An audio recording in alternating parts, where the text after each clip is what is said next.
The artist rainbow part 2 का छठा chapter है और आज इसका फर्स्ट लेक्चर है।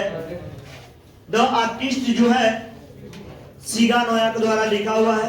यदि आप लोग मेरे चैनल को नहीं सब्सक्राइब किया होगा तो सब्सक्राइब कीजिएगा और बेल आइकन को प्रेस कर दीजिए, इससे हर वीडियो का नोटिफिकेशन आप तक जाता रहे। लाइक तो बनता है, हाँ तो आप लोग को लाइक देना चाहिए भाई, शेयर सब्सक्राइब करते रहिए और कीजिए। टॉपिक पे आते हैं, ठीक ना।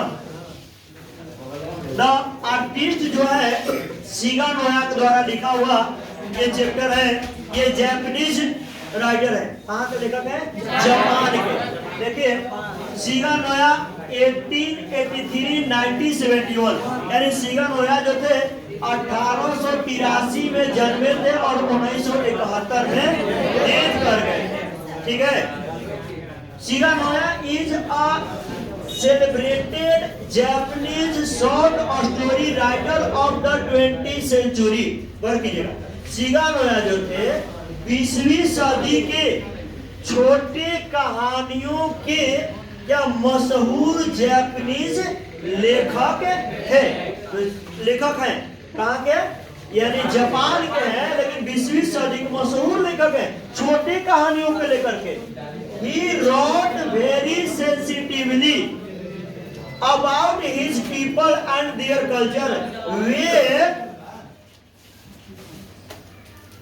वे लिखते थे संवेदनाशीलता पूर्वक, बहुत ही संवेदनाशीलता पूर्वक लिखते थे अपने लोगों के बारे में और उनके संस्कृति के बारे में। द आर्टिस्ट, उसी में से उन्होंने एक चैप्टर लिखा था। द आर्टिस्ट जो था अनफोल्ड्स बिफोर अस, हमारे सामने ऐसा फैलाता है, ऐसा बताता है। ये बताता क्या है कि द वर्ल्ड ऑफ टैलेंट, जो प्रतिभावनाओं का जो दुनिया है, जापानीज बॉय जो जापान के लड़का है सेबी, उसका नाम क्या है? सेबे, उसके बारे में बताते हैं कि जो प्रतिभा का जो दुनिया है वो कहाँ है? जापान में है, जो जापान के बच्चों पे। लेकिन कह रहा है कि it shows how the adult world often causes damage to such talent. यानी यह दर्शाता है कि कैसे जो बुजुर्ग लोग होते हैं इस दुनिया के, और इस दुनिया में बुजुर्ग जो बड़े लोग होते हैं और क्या करते हैं? कुछ नुकसान देते हैं इस प्रकार के टैलेंट को। कहने का मतलब ये हुआ कि आपको अगर इच्छा नहीं है पढ़ने का और आप दूसरा काम करना चाहते, चाहे आपको मान लीजिए आर्टिस्ट बनना चाहते हैं, आप घर पर दिन रात पढ़ाई छोड़कर खाली फिगर बनाते रहते हैं, तो आपके गार्जियन एक ही शब्द कहेंगे तू पढ़वे ना, खाली दिन भर चित्रकारी करवे। या आप दिन भर अगर मान लीजिए वो छोड़ करके आप मान लीजिए पढ़ाई में मन नहीं लग रहा, आप डांस करने में ज्यादा रुचि ले रहे हैं, तो आपके गार्जियन नहीं कहेंगे तुम पढ़ेगा लिखेगा नहीं, खाली नचनिया बनेगा। गलत नहीं करे। इस तरह का लोग इस्तेमाल करते बताते हैं, कहते हैं, तो इसका मतलब ये हुआ कि आपका टैलेंट उसमें है। लेकिन कुछ लोग ऐसे हैं जो बुजुर्ग लोग उस टैलेंट को सोचते हैं कि न उभर करके आए, बल्कि तुम्हारा टैलेंट किसमें हो? एनी टाइम पढ़ाई में। गार्जियन का सोच है। जैसे एक फिल्म था 3 इडियट्स, देखो उसमें सीधा कहता है कि जो जिसका रुचि लगे, जबरदस्ती के करने से कोई फायदा नहीं है। अभी नहीं जबरदस्ती के कोई कहे कि नहीं तुम पढ़ाई भी कर, अरे हमारे पढ़ावा ही नहीं तो हम पढ़ाई कहाँ से? हमको अगर लग रहा है कि पढ़ाने से ज्यादा पढ़ना पसंद करते हैं तो पढ़े। पढ़ाई क्यों? हमको लग रहा है कि पढ़ने से ज्यादा हमको लग रहा है कि दरवाजा बनाना पसंद करेंगे तो हम कारपेंटर बने। जिस क्षेत्र में रुचि हो उस क्षेत्र में जाना चाहिए। वो वही चीज है कि लोग जो उसको डैमेज कर देते, कुछ लोग ऐसे हैं जो शौक को डैमेज कर देते हैं। अब शुरुआत होता, देखिए ये लड़का का शौक क्या है? सेबे का। सेबे का देखिएगा क्या शौक है? इसका शौक है कद्दू को इकट्ठा करना, कद्दू को इकट्ठा करना। ध्यान दीजिएगा और बाबू ध्यान दीजिए। Seibei parents knew that he often went out to buy himself gourd. Seibei के माता पिता जानते थे कि जो सेबे है अक्सर ही जाता था बाहर, क्या करने के लिए? अपने लिए लौकी खरीदने के लिए, कद्दू खरीदने के लिए। वो अपने लिए कद्दू खरीदने के लिए जाते था। अब इस कद्दू खरीदने करता क्या था?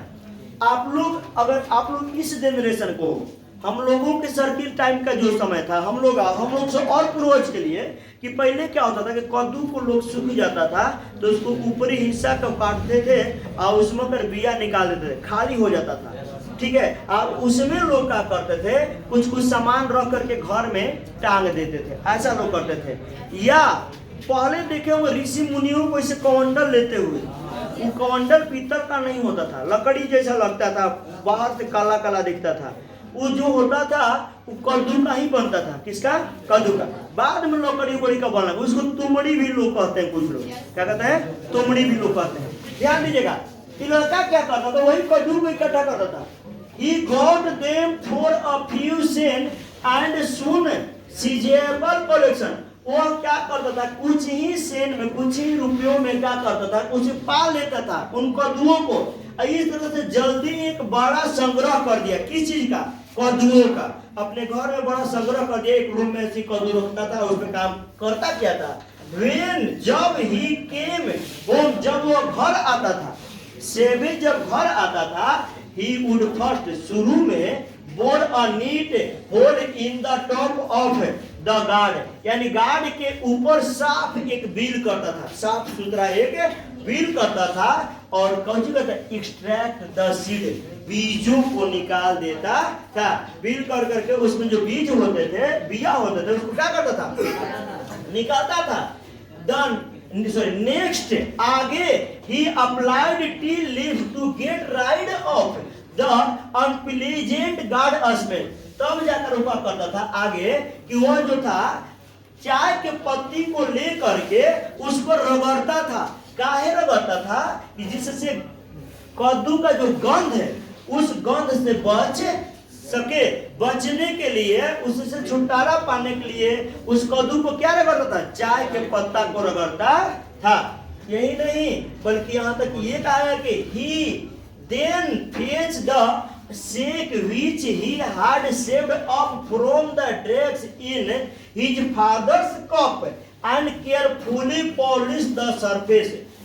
तब वह क्या करने लगा कि अपने पिताजी के कप में जो चाय बच जाता था पीने से, उसको इकट्ठा कर लेता था, सेव करता था, ठीक है, उस अंतिम बूंद को। और उसको आखिरकार के अंत में क्या, ध्यान पूर्वक उस सरफेस पर, उस जो कद्दू का जो सतह था, उस पर क्या करता था? पॉलिश करता था। किस चीज से?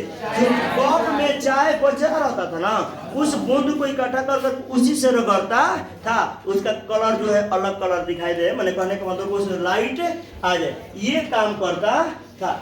इतना मग्न था ना जी। एक पैराग्राफ में थोड़ा सा शांति बना रखिएगा, बस 5 मिनट भी नहीं लगेगा, क्लियर हो जाएगा, बस इतना ही तक है, लेकिन बहुत इंटरेस्टिंग है। इतना मग्न था कौन? सेबी। किसने? कद्दू को इकट्ठा करने में, कि जब बाजार में भी चलता था तब खाली कद्दू के बारे में ही सोचते रहता था। कहीं अगर चिकना चीज दिखाई दे, कद्दू तो नहीं है, उसको ऐसा लगता था। और यही गलती कर देता था। एक आदमी के बिना बाल वाला आदमी के देख लेता है सिर और कहता है कितना सुंदर कद्दू है, तब तक वो आदमी चला जाता है, कहता है, फिर हंसने लगता है कि मैं भी कहाँ हूँ। कभी कभी ऐसा होता है कि आप जिसके बारे में सोचिएगा वैसा कुछ दिखा देगा, कोई तो कहीं नहीं है, ऐसा लगता है। Seibei was passionately interested in gourd. गौर कीजिएगा, सेबे जो है तीव्र गति से क्या था? रुचि ले रहा था, रुचि लिया था कौन में? कद्दू में। कद्दू में ज्यादा इंटरेस्टेड था। वन डे, एक दिन, as he was strolling along beach, observed in his favorite subject, he was startled by an unusual sight. He caught a glimpse of the bald, elongated head of an old man hurrying out of one of the huts by the beach। गौर कीजिएगा, ये क्या कर रहा है कि सेबे एक बार तक घूम रहा था, लेकिन एक दिन क्या हुआ कि वो टहल रहा था। कहाँ? along the beach, समुद्र के किनारे किनारे टहल रहा था। और वो भी क्या करते हुए, उसके जो मन पसंदीदा विषय था उसी में मग्न था। सोच रहा था कि कद्दू का हमें जैसे करते सोचते होते टहल रहा था। He caught a glimpse, फिर क्या हुआ? उसे एक झलक दिखा। झलक क्या दिखता है? नहीं, sorry, he was startled by an unusual sight। उसे एक अनोखा दृश्य ने चौंका दिया। उसे क्या चौंका दिया? एक अनोखा दृश्य। और दृश्य क्या था? He caught a glimpse of a bald, elongated head of an old man hurrying out of one of the huts by the beach। समुद्र के किनारे झोपड़ियों में से एक झोपड़ी में से एक व्यक्ति जो जल्दी से निकला, लेकिन जो वो बूढ़ा व्यक्ति था वो लंबे सिर वाला था, लेकिन उसका बाल नहीं था। उसको वो निकला और उसको जब वो देख लिया तो चौंक गया, आश्चर्यजनक हो गया। अरे कितना सुंदर कदू है, और चिल्लाया भी। चिल्लाया क्या? देखो क्या करे, व्हाट अ स्प्लेंडिड गार्ड, क्या कद्दू है। और बताइए कि वो उसको ये दूर से देखा था, ये नहीं कि नजदीक में, जैसे दूर था दूर ही से देख लिया कि, और उसको आदमी नहीं दिखाई दिया, खाली क्या दिखाई दिया? सिर दिखाई दिया, बाल था नहीं और सिर भी थोड़ा सा लंबा था, तो दिखाई दिया सिर। वाह क्या कद्दू है। यह आश्चर्यचकित हो गए कौन? सेबी। सेबी सोचने लगा, the old man disappeared from sight, wagging his white pine PAT, यानी वो जो बुजुर्ग आदमी था अपने से जो सिर को हिलाते हुए क्या हुआ? चला गया। जब चला गया तब इसको एहसास हुआ। Only then did SEBI realise, तब जा करके सेबी को क्या हुआ? महसूस हुआ हिज मिस्टेक, अपने गलतियों को। And he stood there laughing, और वह वहीं खड़ा हो गया और हंसने लगा, जोर से हंसने लगा कि मैंने क्या सोच लिया। आदमी के सिर को मैं क्या समझ बैठा? कद्दू समझ बैठा। और कि ही laughed all the way home, घर के जाते समय पूरा रास्ता वो क्या करते गया? हंसते हुए गया। और आज इतना ही। आप लोग फिर मैं कहूँगा कि मेरे चैनल को सब्सक्राइब कीजिए।